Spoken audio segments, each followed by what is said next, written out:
Welcome to Microcap Moments, a podcast from Shore Capital Partners that highlights the stories of founders, investors, and leaders who have taken on the challenge of transforming ideas and small companies into high-growth organizations. The journey of building and scaling a business takes one down many unexpected paths. It's a journey where we learn from our mistakes, fall down often, but have the entrepreneurial grit to pick ourselves up and persevere. Within this series, we will share these stories of success and failure, of the challenges and the rewards faced by those who dare to dream big. And through their lessons learned, we hope to inspire others who are on a similar journey of becoming, growing, and leading. In this episode, I talk with Charlie Talbot, executive partner at Shore Capital. Charlie has been a highly successful chief financial officer and worked with several brands many of us are familiar with, including Yum Brands and Potbelly sandwiches. But Charlie didn't start his career as a finance guy. He spent almost 2 decades in brand, operations, and corporate development roles, really learning what it takes to grow and scale a business before he ever even stepped into the CFO role. He describes this experience developing a deep understanding of business and what growth and scale mean for various functional areas as key to his eventual success as a CFO. Charlie talks about the importance of the CFO enabling other functional areas, almost as a facilitator of the business, and discusses what makes a successful partnership between a CFO and a CEO. He shares advice, particularly for young CFOs or those aspiring to become one, about the importance of building relationships and knowing all aspects of the business as the way to build your early credibility. Finally, Charlie offers some of the best advice he ever got as a CFO. Always aspire to never be surprised. Well, welcome, Charlie. Thanks for joining me today. Will you just introduce yourself and give us your name and what you do at Shore Capital? Sure. Thanks for having me. It's an honor to be here. You guys do a great job with these, so appreciate the opportunity. I'm an executive partner at Shore Capital. I sit on a few boards across the firm, and I do a bunch of formal and informal advisory work as well. So you had an incredible career as a multi-time CFO and senior level finance leader with brands most of us have heard of, like Northern Trust, Yum Brands, Potbelly sandwiches, Athletico, and most recently Tend. Will you just start by walking us through your evolution as an executive through that career? Sure. First I'd say I've had the pleasure and opportunity to work with some great businesses and great people, more importantly. I've always enjoyed taking companies through growth cycles, and I've had the opportunity to do that. So, and the last thing I'd say is I enjoy working with consumer-facing brands. They're exciting. You always get feedback on how you're doing as a leadership team from your consumer base, and so that's always been exciting for me. Starting at Northern Trust, your typical first job out of college, I learned a lot of things at Northern. I learned how to work in a professional environment. I learned how to build relationships. And then, I learned how to manage people at a very early age, which was really terrific.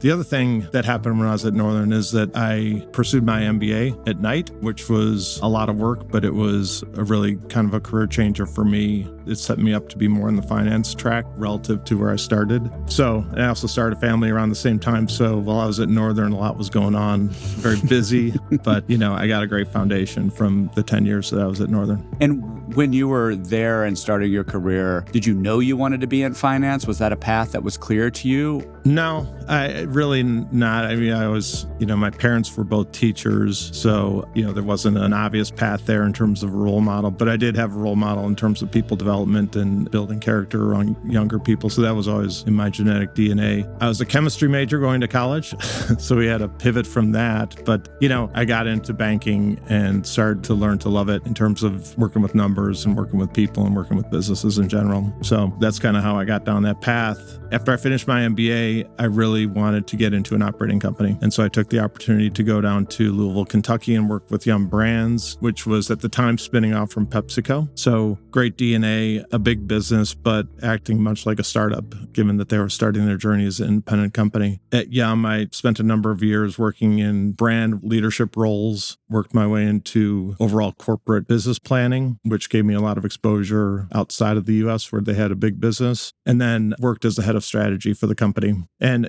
the great thing about Yum looking back was they had an incredible group of leaders at that company that I learned a ton from. And, it's a group of people that I really watched how they worked, how they made decisions, how they handled adversity, and how they celebrated success. And having that kind of exposure at that age point in my career was tremendous. Did you know at the time when you were there that you were experiencing something special in terms of leadership?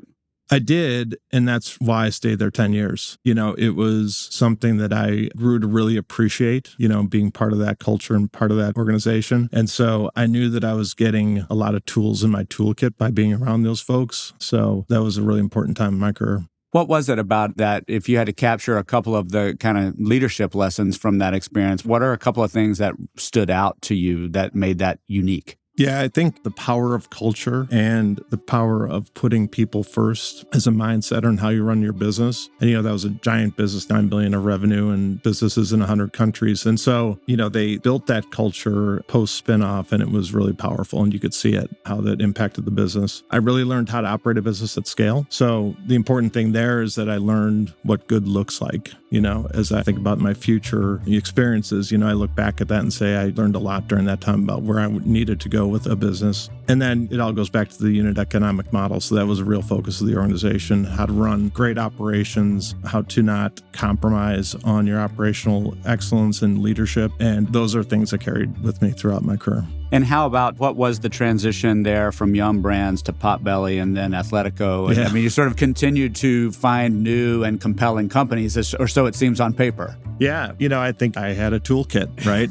And, at the time I moved back to Chicago for both personal and professional reasons, landed at Potbelly. I came in as a CFO. Potbelly is a great story. Rewind the tapes, 15 years, I lived around the corner from the original Potbelly store. Frequent customer, loved the business as a consumer. And then you fast forward and I'm sitting in the chair, being asked to build infrastructure and then scale the business. And so I got there when there was about 70 shops, as we called them, an incredible consumer-facing business that just needed help building the infrastructure and support. So we did that. We got the unit economic model right. We did a lot of the things that I learned at Yum Brands in terms of culture and focus on people, and built the business out to over 400 units, took it public in 2013. It was just a fantastic outcome and a great time for me personally in my career.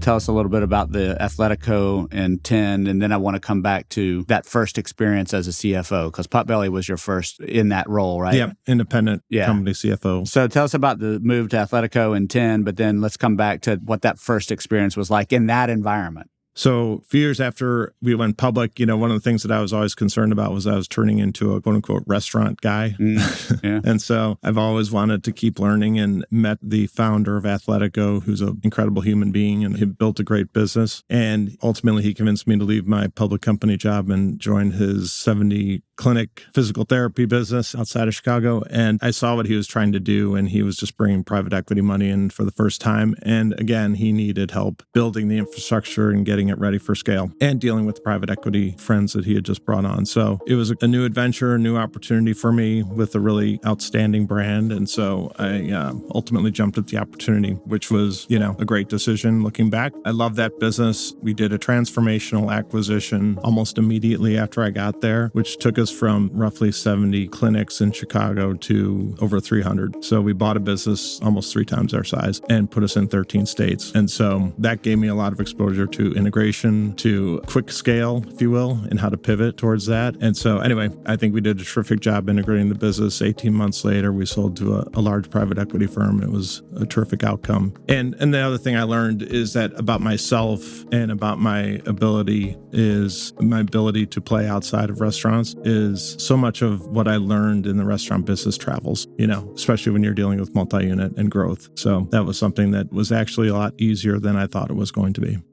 Tell us about that first CFO role with Potbelly, and a little bit about what you had to change or grow to meet that opportunity. Yeah. Well, I think, certainly I felt really confident about what I had learned in my days at Yum. Like I knew what good looked like, as I mentioned earlier. And so a lot of it was just getting from here to there.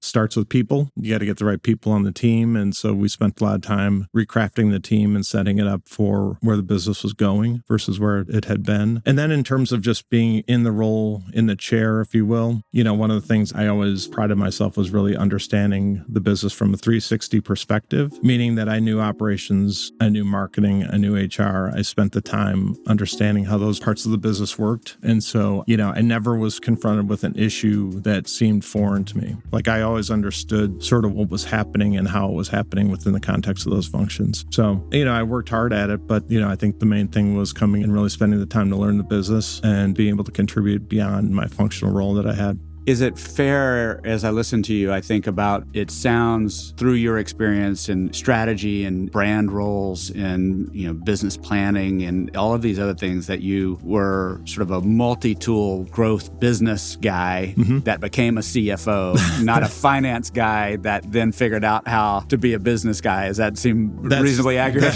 That's very accurate. And I think part of it was by design, part of it was by I was an operator who sat in the finance chair. And that's the mindset I had about running a business. I never thought that managing the finance organization was rocket science, not because it's hard, I understand that, but my mindset was to get past that part and just focus all my attention on how do I set my functional peers up for success. I had the advantage being in the CFO seat of having all the information and having all the insights and data, and sharing that with the people around the organization would ultimately make my job reporting results a lot easier if they were successful. And talk a little bit about that relationship that the CFO carries with all of those other functional areas. I think that's something we don't talk enough about, of just what a critical role it is for bringing the company together and aligning the company. Can you just say more about that almost facilitative and connector role that you play within the company? Yeah, I worked really hard at building relationships as a foundation for discussions that ultimately needed to be had, whether they're easy discussions or difficult discussions. But whenever you build relationships in the setting like this where you're on a team and you're trying to build something together, I think trust in those relationships are critical to be able to work through things. And so I spent a lot of time, whether it was in the field with my operators or, working on marketing or HR issues with my functional leaders. And I really tried to understand their mindset, what motivated them and account for that as we went through the work that we did together. Yeah. And, I think that opened a lot of doors for me to play a bigger role in organizations beyond just being a finance guy. Given that, just to pull that thread a little bit more, what do you think are some misconceptions people have about the CFO role that you lived maybe differently given your route to the CFO role? But are there any misconceptions you see as you talk to, coach, support CFOs or aspiring CFOs? Yeah, I think some of the misconceptions that people have, they pigeonhole CFOs as really numbers people. And so I think the best CFOs are business people that happen to have an expertise in understanding a business from a financial perspective, forecasting a business, et cetera. So I think that that's one. And, I worked really hard not to be pigeonholed there, just again, through learning the business. I also think that most of my time, I would say, as I got further into my CFO career, most of my time was spent looking forward versus looking in the rearview mirror. And I think that the reason why that's important is because if you can spend the time looking down the road and understanding what decisions are being made and what the implications, both intended and unintended consequences of those decisions, it allows you to have conversations with people about, sort of what the outcomes could be and make sure that you're covering all your bases and solving problems before they become problems. So I guess in terms of misconceptions, back to your question, I think some of the best CFOs spend most of their time looking forward in the business and then helping their functional peers think that way as well. And I just think you run a more effective business that way. Yeah. And when you think about this, so there's part of that that's like, well, that makes sense. You're looking forward to the business, you're planning, you're doing those things. That seems typical. So what is the counter to that when you're comparing that to looking backward? That would be another approach or a mistaken approach in your experience. What does looking backward then look like? Well, I think that you're, reporting on the business is table stakes. I mean, you have to do your functional role as a CFO and business in general, being able to report results and understand why the results are what they are. I think the problem is that if you get stuck there, you don't ever apply learnings from the past into the future. And so understanding the business and understanding what drives the business from a retrospective standpoint allows you to build intuition into the future. And that's something that was always a focus of mine. So one of the critical relationships is obviously between the CFO and the CEO. Yeah. Can you talk about what that looks like when it's working? Yeah. and maybe what it looks like when it's not working in your experience? We could do a whole podcast on that relationship. we may come back to that. But I think importantly, like the mindset I had in my relationships with my CEOs, which I always had terrific relationships with them. And my mindset was always like, we're a partnership. Our job is to make each other's jobs and lives in general easier. And so how do we identify the paths and clear the paths for each other so that, we can be more effective as a team? Again, starts with respect and trust and understanding of who each other is and how they think and operate. And then beyond that, it's really being transparent and being very open to conversations, even if they are very difficult to have. And then, that's easier to do once you have that trust. I think the role definition between the two are very important. I always tried to identify what I was going to be focused on in a relationship, whether it was a PE firm or the public marketplace or whatever the case, and what the CEO's role was to make sure that we weren't talking over each other. Internally, it's just a function of what are you doing and what am I doing, and let's make sure that we're not overlapping or delivering counter messages. But again, it starts with the relationship. It starts with making sure you have the right partner and that you have the right mindset about how you're going to work together. You've given some relationship kinds of things between the CFO and CEO. But from the CFO seat, if you had to name 2 or 3 things that make a great CEO for a CFO, what would those things be? That's a great question. I would say, someone who is going to be consistent in terms of strategy and execution, because then as a CFO, I'm not chasing things. I'm not I know how we're going to operate collectively and I can anticipate that. I think the other thing is just being open and transparent with me as a partner. I think that's really important because if I'm guessing how the CEO is thinking, then I got a problem. So we've talked a little bit about your experience and knowing the business and being relationship focused. These were obvious strengths for you as you stepped into the CFO role that prepared you for that finance lead. What weren't you good at? So when you stepped into that role, maybe for the first time and maybe over time, just things that you knew you weren't good at and either needed to develop or needed to hire around you. Well, the glaring one was I was not a CPA. I was not an accountant. So that was always my first hire. And it wasn't just fill the seat. It was like, make sure I have the right person in that seat. And I got pretty proficient over the years in the accounting world. But early on in particular, I knew that was a gap. And I knew that I had to fill that gap with someone that was both excellent and that I could trust. You do a lot of work with a lot of aspiring CFOs, both within Shore and I imagine otherwise. What advice do you give an aspiring CFO, particularly, let's say, in the microcap space? Your career has been in building and growing as well. They're stepping into microcap or lower middle market companies that are doing the same thing. What is the advice you give someone trying to prepare to succeed in that role? One thing is not all the companies I stepped into were larger companies. I mean, I went through that growth journey, so I do try to make sure that they recognize that I can empathize with what they're looking to do and how they're doing it. I always tell them to make sure you take the time, as I've mentioned already on this conversation, make sure you take the time to truly understand the business from all angles. It's an investment. You have to find the time to do it because everyone's really busy, but spending time in the field or, whatever the context is in your business and making sure you understand at the very lowest level of the organization how they operate will make you better. And that's consistent feedback I give people. Again, not to beat a dead horse, but people have to invest the time to build relationships across the organization. It's critical for especially young people in their careers, maybe first-time CFOs. They have to establish credibility and context. And in my opinion, the best way to do that is to build strong relationships with the people and help them understand how you can help them as leaders or others in the organization. So I think that's critical. And then the last thing I'd say is, especially early, and I was fortunate to have great mentors, but building a cohort of people or people that you can pick the phone up and ask the questions, because you're going to run into things that you have no idea how to handle. And being able to talk to someone about those situations is really important. I see the mistake people make is they try to muscle through things, and oftentimes it just doesn't work as well.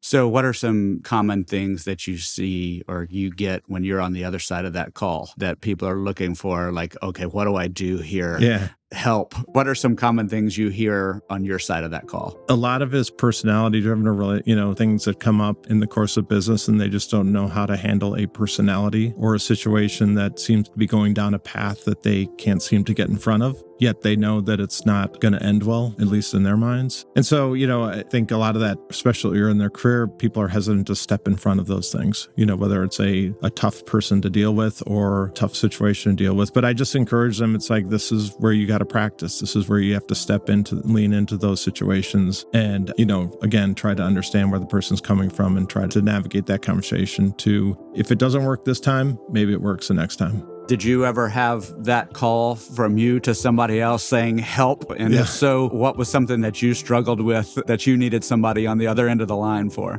I think there are situations where, I learned really early, and I remember a call I had with one of my mentors about, hey, how do I deliver bad news? Because, that's one thing that I hadn't had a ton of experience doing, up until I was in the role. And so that was just, I was trying to navigate how to not disappoint people or how to not, whatever the emotional state was. And so it was good to be able to talk to someone who had been through that and gave me a little more confidence to go have those conversations. And in that spirit, what's the best advice you ever got?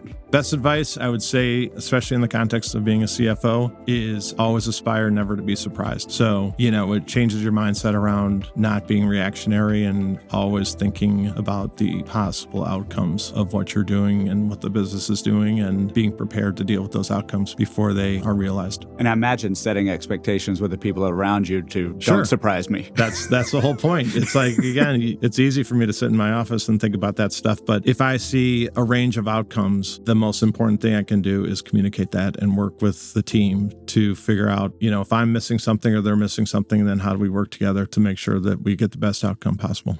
So you work with Shore Capital as an executive partner. I'm curious, at this state of your career and stage of your career, why an executive partner? Why Shore? Just any context for, I'm sure you had myriad things you could be doing with your time. Why Shore? Well, why Shore is, there's a couple ways to answer that question. One, I've gotten to know the Shore team over the years, was introduced to Justin about 9 years ago and have kept in touch with him and gotten to know the team. I've always admired the way that the business is run and how they think about things. And more broadly speaking, I've worked in large public companies. I've taken a company public. I've, done private transactions. I've worked in the VC space. I've kind of done a lot of different things, which a lot of it was curiosity and just building my tool set. And you get to a point where you look back and say, I have been so fortunate. And part of the reason I've been so fortunate is because I had people around me that were willing to, give me a hand up or, help me out in any way. And I just got to the point in my career where that's really what I wanted to focus on, is how do I get back to folks who are going through the journey that I have gone through? Not to say my journey's over, but certainly, using my experience to help on a broader scale, a group of businesses that are going through some of the things I have.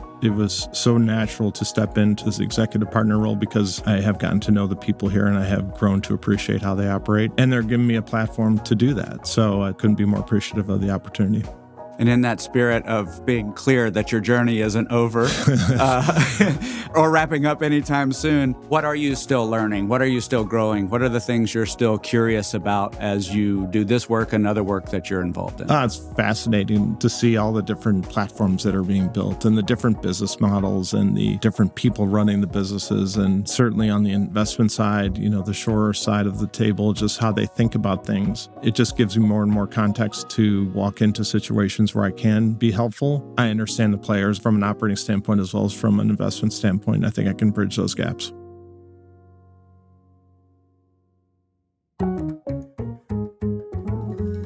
If you enjoyed this episode, check out our other Microcap Moments episodes at www.shorecp.university/podcasts or anywhere you get your podcasts. Here, you will also find our Bigger, Stronger, Faster, and Everyday Heroes series, each highlighting the people and stories that make investing in the lower middle market unique. This podcast was produced by Shore Capital Partners and recorded in the Andrew Malone Podcast Studio, with story and narration by Anderson Williams, recording by Austin Johnson, editing by Real Audiobooks, sound design, mixing, and mastering by Mark Galloop of Real Audiobooks. Special thanks to Charlie Talbot. This podcast is the property of Shore Capital Partners, LLC, None of the content herein is investment advice, an offer of investment advisory services, nor a recommendation or offer relating to any security. See the Terms of Use page on the Shore Capital website for other important information.